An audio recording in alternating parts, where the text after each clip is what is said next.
Hello, divine beings. My name is Zoe. My name is Michael, and this is the Playful Spirits podcast. Welcome, Playful Spirits. Welcome. So, to start off every podcast, we want to just invite you to drop into your body, into your breath, and into a sacred beverage. So, that could include water, tea, whatever you have on hand.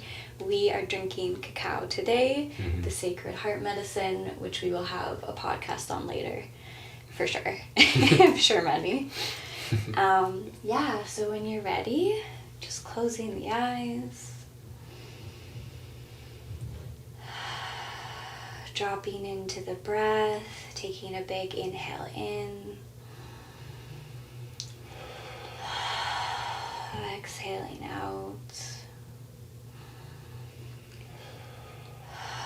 Just feeling into your heart today, feeling into your temple.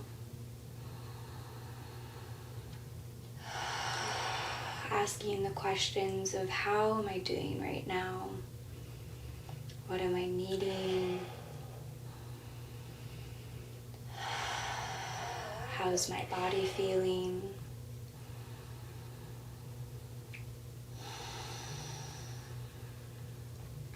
And then just coming across an intention and a word that you would like to infuse into your sacred beverage. Just taking a moment to land that in your body.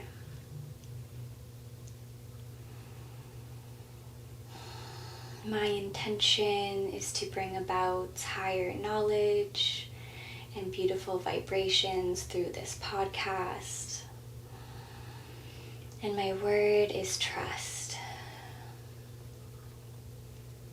Thank you. Feeling into my heart, I feel light, feel love, compassion, freedom,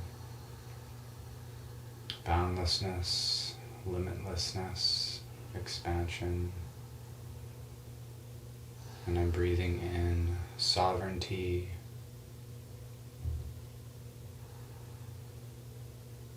aho. Thank you. We invite in Mother Cacao into our hearts. Even if you're not drinking her, she is always available to guide, to lead from the heart.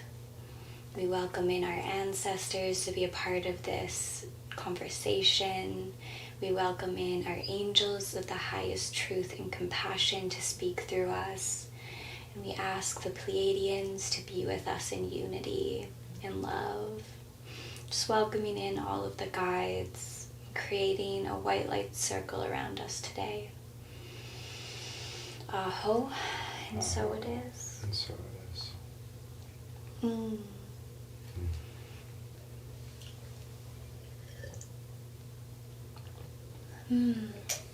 So today, the topic of this podcast is breathwork.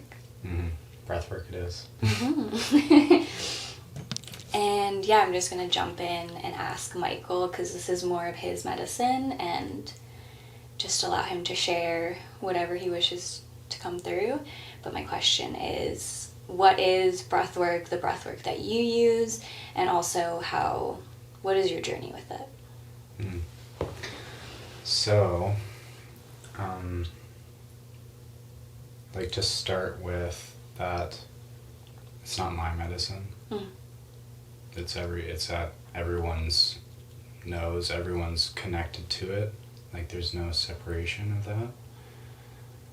And the teachings I've learned through different forms of breath work, starting in my yoga teacher training, which was Anuloma Viloma, which is a powerful form of breath work, and it can go into elevations and different forms and levels of it. Also known as Nadi Shodhana, which is another term for it in Sanskrit. And also called Palabhati, and some other forms of breath work that I've learned on my path. And breathwork in general is just, I'm kind of a wordy person, so breathwork is more of a new age term that is kind of developed through, I'd say, Western mind. Because first of all, it's like breath work. It's like it's to be work, and it's like this is a common misunderstanding, I think, in what breath work is. Specifically speaking of conscious connected breathing is much different, and it's helping people drop in to a rooted, grounded belly breath, and expanding through the ribs and the chest and connecting from heaven to earth, which is kind of what my inspiration has been through my life, is trying to bring heaven to earth and trying to find the balance in between. And there's countless traditions in the past that have created such kind of philosophy, Taoist or Hatha Yoga, or people that are focusing on energy, and how to regulate energy. Not control, but regulate. And that's why conscious connected breathing is different, because it's not to control. It's to breathe in through the belly, the ribs, and the chest, and exhale, let go and release the breath. Inhaling is an activated breath, and exhaling is a releasing breath. So you're letting go of anything that is no longer serving this body, this mind, this energy body.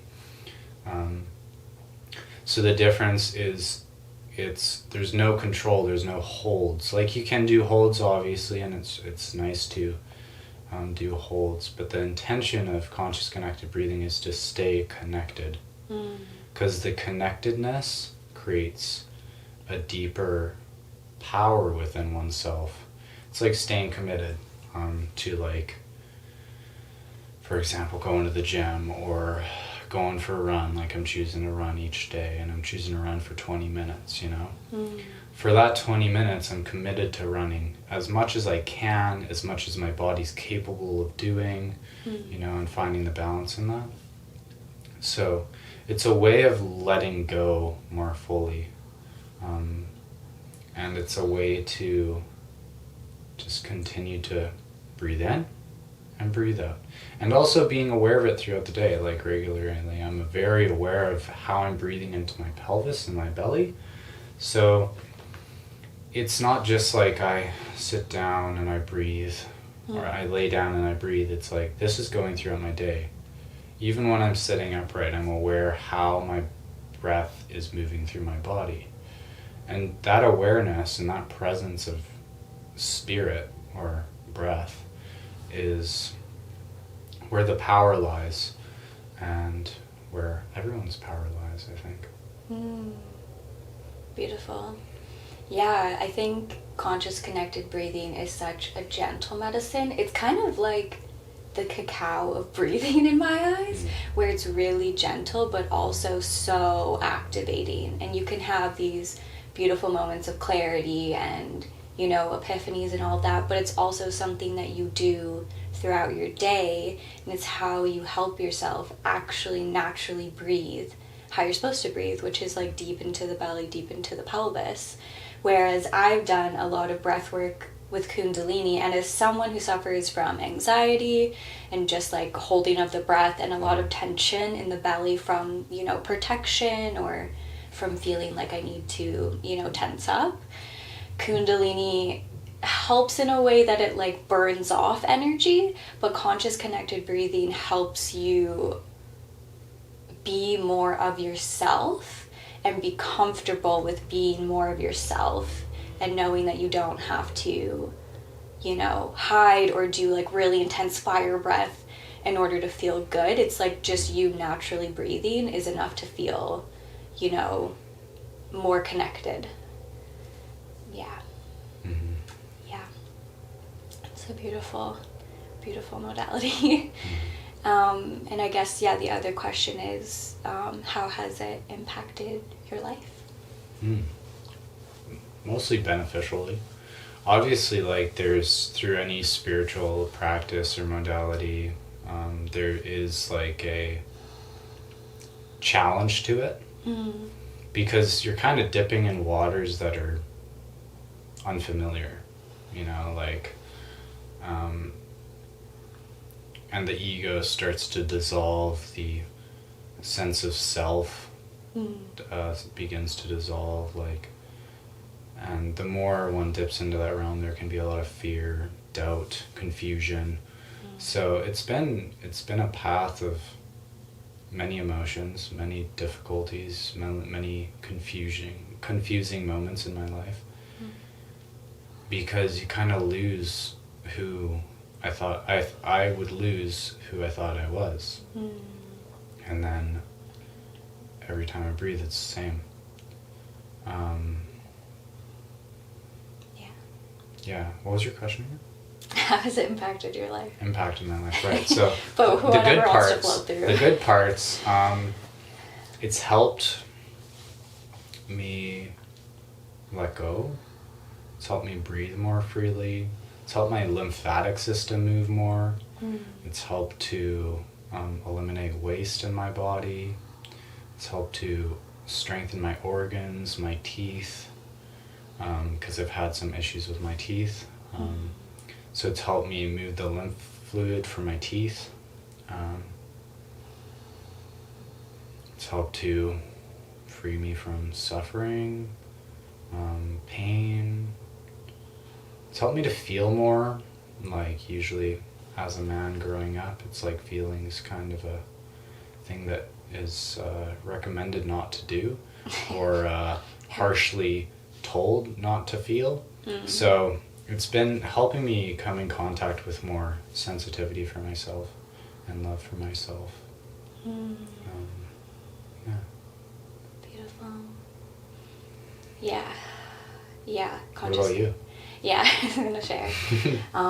Mine's more, it's definitely physical for sure, but I think mine's more spiritual as well.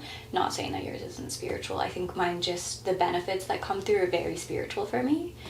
And I just wanted to share that breathwork or BreathPLAY, if you want to call it that, it's something that has continued to come to me and come to me and come to me through ceremonies, through people talking about it, through meeting a partner who is all about breathwork, who having like community that's all about it. And it's just interesting to me because the medicine that comes to you in this life, you think that you're gonna be the one to choose it, but it's really the one to choose you. And it's just really interesting that breathwork has like chosen me and is like, do breathwork. Every time I do a breathwork ceremony, guides come in or just information comes in that's like, breathe every day and you will receive clarity. Breathe every day and you will receive guidance. Breathe every day and you will feel, more of yourself every time. And so breathwork for me is something that just keeps coming back in, but I haven't fully accepted yet. So I guess my journey with breathwork, I started about a year ago when I was invited to a breathwork ceremony from a friend, Nicholas. Shout out if you're watching. Shout out to Nicholas. Nicholas and Jess. And that's when I was really introduced to conscious connected breathing. Before that, I did a lot of Kundalini, I did a lot of meditation where I would breathe, or I did a lot of yin yoga where I would just do the, what's it called, unagi breath? Not sure. Okay. Anyways, I've dabbled in breath work in other ways. And then when I went to this ceremony, it was just, it was really impactful, and it was so simple. It's literally you just breathing deep, deep, deep into your belly and moving it up to your ribs, chest, and out, letting it go without any control. And that lack of control on the exhale and the inhale into the belly is what has changed my life. First of all, letting go of the breath and knowing that you don't have to do anything on the exhale. So you're just simply releasing everything. And then breathing into the belly is what has changed my life in learning how to breathe properly, learning how to breathe on the daily, learning how to handle my anxiety or feel more safe. So that is what kind of catapulted me into breath work, and then I just continued going to ceremonies. And this breath also naturally releases DMT. So I would have mind-blowing experiences where I would go into past lives. I saw my grandma, my deceased grandma would come in and give me messages. I would talk to guides. I would just receive myself. I would, at the end of the ceremony, I would just stare at myself basically in this like black void and just be with myself. And that is crazy. And yet I still resist it. But yeah, the conscious connected breathing is... But that's the thing, is you think it's you that's resisting it. Yeah. You think it's you resisting it. Is it not me? Well, if you identify with that part of you. I guess a part of me or something, maybe the ego, doesn't want me to... Yeah, wants me to feel safe. And moving into breath work is like, it's not only, you know, mind-blowing visions and past lives, it's also you're releasing emotions, you're growling, you're crying. I cry almost every time, but I'm also just a crier. It's a somatic release. So I think on some level, probably the ego's like, I don't know if I want to do that again. I don't know if I want all this clarity. I don't know if I want to be... completely let go and be out of control. Yeah. You know, like, oh, that's a pretty fearful thing. Totally. If someone's out of control, if I'm out of control, well, what does that mean? Yeah. That means I can't control anyone around me. That means I can't control any external thing. It's like, wow, I'm actually taking refuge in myself, my conscious self. And that's where, yeah, there's a lot of power. Totally. Yeah. And it's funny because I always thought my medicine was going to be ayahuasca. And in some ways it will be, but breath work is really the one that keeps like tapping at my forehead and is like, hey, I will transform you. Well, the thing also with the lineage with ayahuasca is that they spoke of how the dieta is way more important than the actual ayahuasca ceremony. Mm-hmm. That's where... so... Yeah, like, practicing, like, wholesome living is, like, the focal point of that tradition. Mm-hmm. And, like, the people who actually take on that practice go in the woods and practice their dietas, which is where a lot of the power comes from, you know? So, just like conscious connected breathing, it's an amazing tool to integrate ceremonies, like ayahuasca or mushrooms or whatever ceremony with whatever plant medicine, you know? Yeah, totally. Yeah, so that's my journey with breathwork. Yeah, and is there anything else you want to speak to on conscious connected breathing or in this realm? Just want to come back to the aspect how the Western mind or philosophy or the way we live is has changed the traditions of the Eastern philosophy, because the conscious connected breathing actually came from Babaji, which is the yogi that has a very, very subtle body. He created his body into very subtle forms, so he lives in the Himalayas, and apparently a Western man came up there to, not even to look for Babaji, but Babaji just came to him. He's like, you will teach this to the West. So now conscious connected breathing came from the Himalayas, came from the lineage of Kriya Yoga and Yogananda and all those beloved teachers, and to come back to know that that is where the tradition lies. It's from the East, and to honor those masters and to respect them in their mastery, in a way, you know, and to look to them for guidance as guides as well. And like you're saying, Yogananda came to us when we were doing a, was it new moon ceremony? It was a new moon ceremony, yeah. Yogananda kind of came in and was like, hey. He was holding our hands, was it? Or? Yeah, he came in and kind of like looked at me, because I have a weird relationship with those teachers. I think I just resist it very much because I'm more feminine and flowy. And he kind of came in and was like, hey, you, I'm here. And kind of like held our hands and was like, I'm going to be a part of your guidance, a part of your, you know, just kind of saying like, I'm here. So it was kind of like the teachings that come from that lineage, that come from that path, are going to be a part of my journey, your journey, and the things that we share is kind of the vibe that I got. Mm-hmm.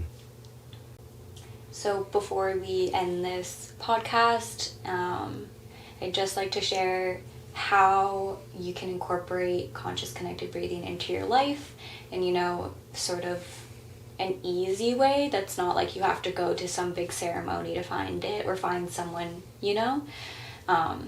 So simply what I think everyone should do is probably at least have your own little ceremony once a week. That's what's really impacted me throughout the summer. I just started breathing on my own, simply breathing into the belly, into the pelvis, up into the ribs and chest, listening to medicine music, and just breathing simply for 20 minutes, 30 minutes, 40 minutes, whatever feels right to you. I feel like Michael will have other suggestions. But this has really helped me with anxiety. This has really helped me with clarity. This has helped me with guidance. And honestly, I breathe into my belly now throughout my day.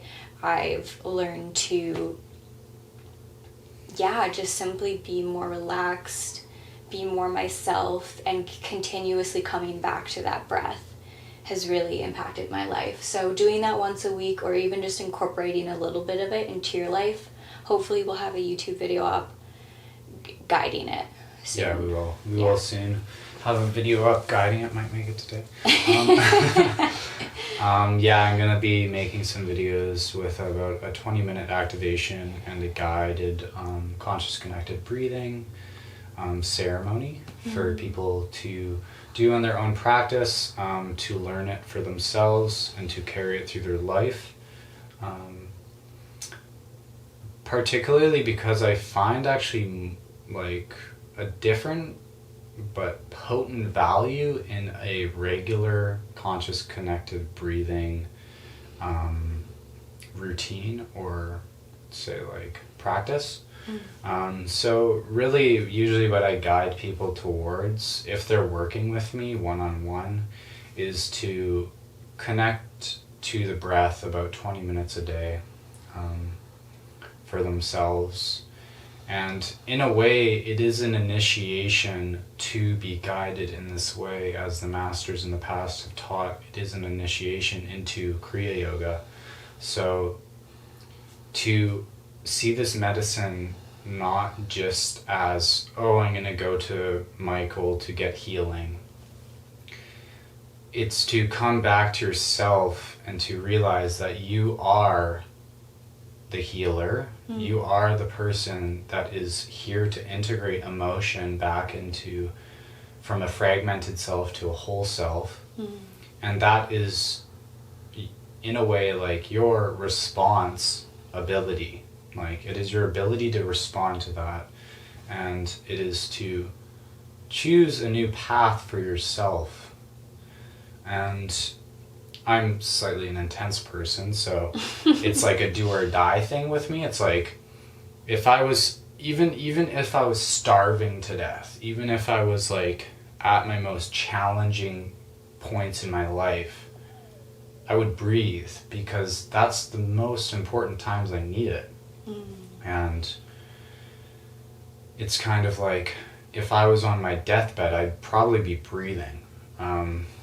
And to see in a way as bringing that into your life, and kind of each moment you breathe is like, what if I was to die at this moment? Like, am I going to live a sovereign life and a free life from any external like experience? especially these days where there's a lot of blame around everything around us that seems to guide us away